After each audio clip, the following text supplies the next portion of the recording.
আজকে এই যোগদানের কারণ ওদের হুমায়ুন কবিরের যে দল এই যে জনতা উন্নয়ন পার্টি, ওনারা বলছিলেন দুর্নীতি মুক্ত করতে চায় সমাজকে, নাগরিককে কল্যাণ করতে চায়, কিন্তু ওনারা যে প্রার্থীদেরকে ভয় দেখাচ্ছে, ওনাদের মধ্যে এমন কিছু ব্যক্তি আছে ভয় দেখিয়ে রাজনীতি করতে চাইছে, প্রার্থীদেরকে ভয় দেখিয়েছে, নোংরা রাজনীতি যেটা বলা হয়।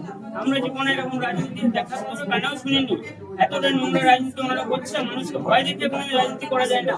প্রার্থীদেরকে যদি হুমকি দেখিয়ে ভয় দেখিয়ে বাজে কাজ করার চেষ্টা করে, এতে নোংরা হতে পারে না। এইটা ওনাদের কাছে আমি কোনো আশা করিনি বা সেই উদ্দেশ্যে আমি যাইনি। আজ পর্যন্ত ওনাদের কাছে 10 টাকা নিইনি, কিন্তু তার সত্ত্বেও এরকম বাজে ব্যবহার কেন করা হলো? তাই ওনাদের উদ্দেশ্যে বলবো, এরকম করে কোনোদিন রাজনীতি করা যায় না। মানুষের যদি কল্যাণ করতে চান তাহলে এই ধরনের আচরণটা নাম নেবে। এটা মানে একটা নোংরা, যেটাও বলা হয় যে মানুষের মানে বিপদে ফেলার চেষ্টা, মানুষের উন্নয়ন নয়, মানুষ কারো বিপদে ফেলে ওনারা চেষ্টা করছে নিজেদের আত্ম উপলব্ধির জন্য। তাই এইভাবে রাজনীতি হয় না, এটাই বলবো।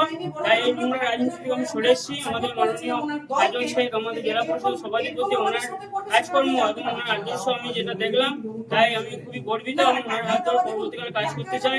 আমাদের মাননীয় মুখ্যমন্ত্রী মমতা বন্দ্যোপাধ্যায় যেভাবে সমাজের জন্য, রাজ্যের জন্য যেভাবে কাজ করে চলেছে, নাগরিকদের জন্য যা সুযোগ সুবিধা দিচ্ছে, আমার মনে হয় না অন্য কোনো দল দিতে পারবে। এর জন্য আমি খুবই গর্বিত। এই দল করতে গিয়ে এই দল করতে গিয়ে কত টাকা খরচ হয়েছে? যেমন 8 থেকে 10 লক্ষ টাকা খরচ হয়েছে, ধার দেনায় জড়িয়ে গিয়েছে, আমি জর্জরিত হয়েছি। কোনো রকম আজ পর্যন্ত একটা টাকাও পাইনি, বারংবার ডেটের পর ডেট দিয়েছে, কিন্তু আজ পর্যন্ত 1 টাকাও দেওয়া হয়নি। এতে আমি মানে খুবই একটা সেই রকম একটা জায়গায় পড়ে গিয়েছি। তার জন্য বলবো, এইভাবে ওনাদের রাজনীতি করা যায় না, নোংরা রাজনীতি। আপনার নাম? আমার নাম সুভাষিস দাস, বিধানসভা।